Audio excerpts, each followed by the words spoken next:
I'm an investigator working on the biggest missing persons case I've ever seen. By Mama Luigi, 2016. Title says it all. I know I'm technically breaking the rules by sharing this story with you here on the internet. But pretty much every detail of this incident has been circulating throughout the local news here, so I can't say I feel too bad. I also just need to get this out. I don't have any friends or anyone to talk to about this, so I figured I'd just post my story here. I'll be updating it as the investigation continues, so be sure to stay tuned. So here's what happened. A couple days ago, I was called in on a missing persons case in North Carolina State Park. I'm not comfortable with sharing which park it was, although I can say it was in the mountains.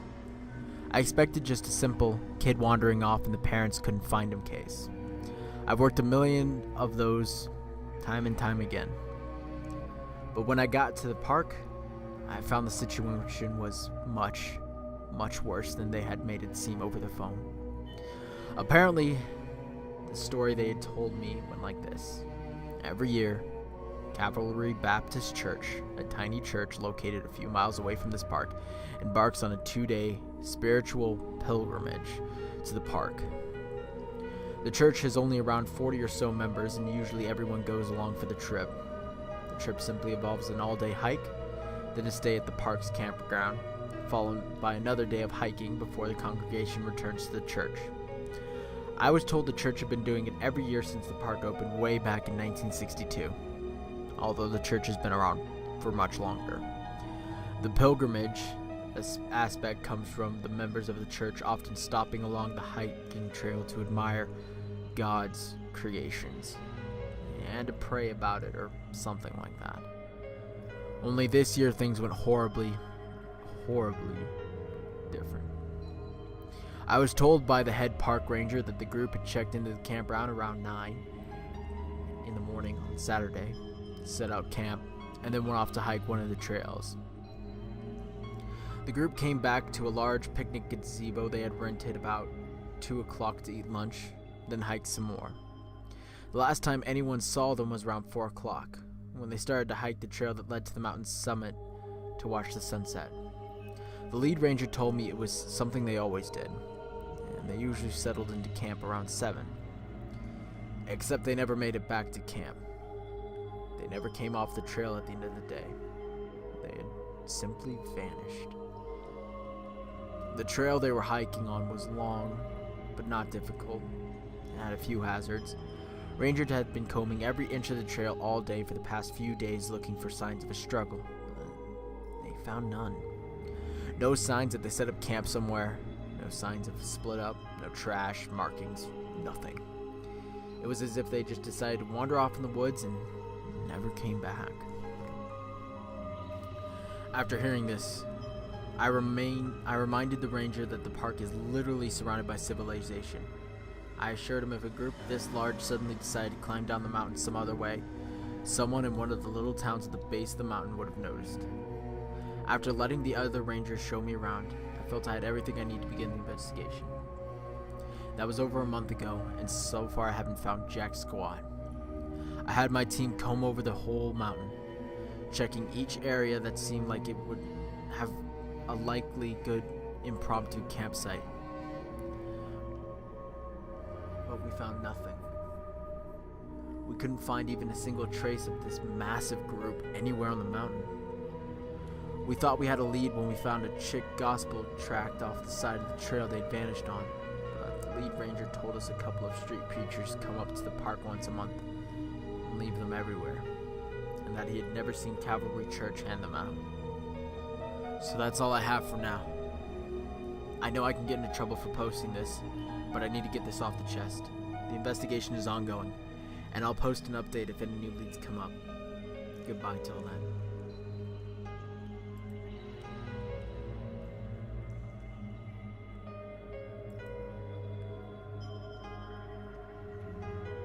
Well, this blew up a lot more than I thought it would.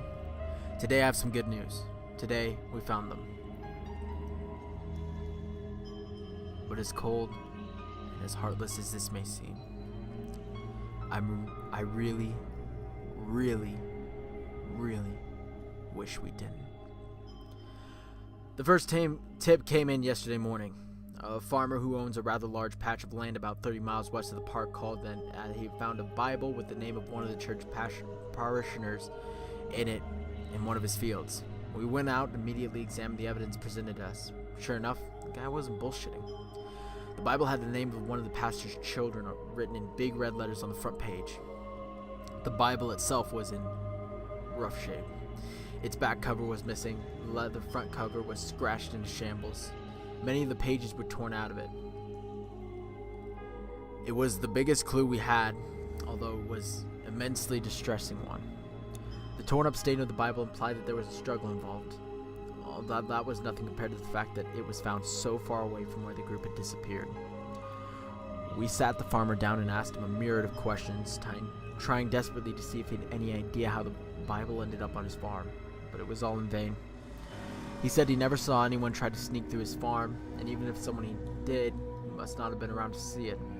While we had a great lead, it ultimately seemed like it would lead to nowhere. Until today. The call came in about 7:30 in the morning from the state park. I'll never forget the dread and panic that was in the head ranger's voice. We found them. We found them. Oh my God, we found them, he said over and over again. All right, we're on our way. On where on the mountain are they located? I asked. South slope. 300 feet north of the lower falls. The last part, he nearly choked out, stammering. My team and I were on our way immediately. We arrived at the mountain about 8:15. The head ranger was there to greet me when we got there. His face was as white as a sheet, shaking as if he'd just come out of a freezer. He told us one of his rangers would take us to the location. He couldn't look anymore. A young ranger who looked just as spooked as he was slowly and reluctantly led us along one of the park's lengthiest trails for about 1 mile. We crossed a small waterfall before climbing down a flight of rock steps. About halfway down, the ranger signaled for us to break the path and head right. We hiked for what seemed to be about half a mile. There. The ranger points to the trees in front of me. I don't see anything ahead of me. So where are they? I asked. Another 500 feet straight ahead. I'm not going back. I'll wait for you here. In the ranger shed. I nodded, I did just as he said, pushing deeper into the woods. As we moved forward, I tried to distract myself by thinking how much of a beautiful day it was. Fall was here, and the colors of the leaves were in the trees. They were at their peak intensity.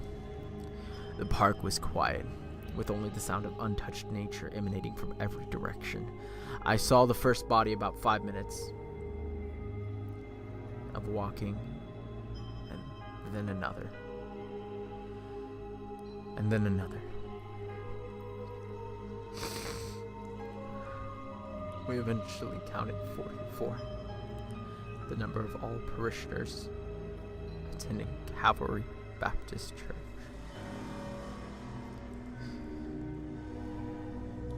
It was a sight I can't bring to describe in detail. The areas where the bodies were found were about the size of a basketball court. They were strung out all over the place. It was as if someone had huddled them together, then dropped a bomb on them from above, scattering them everywhere. There was even a body drooped over a large tree branch. All of the bodies exhibited severe trauma. Most of the parishioners' throats had been slit, and some appeared to have been beaten to death with some kind of blunt object. Most were fully clothed, but others stripped naked.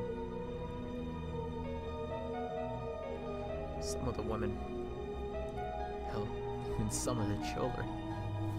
God. Some of them showed signs of obvious sexual assault. And the worst part was they had been recently killed. They couldn't have been dead for more than a couple of days, if even that.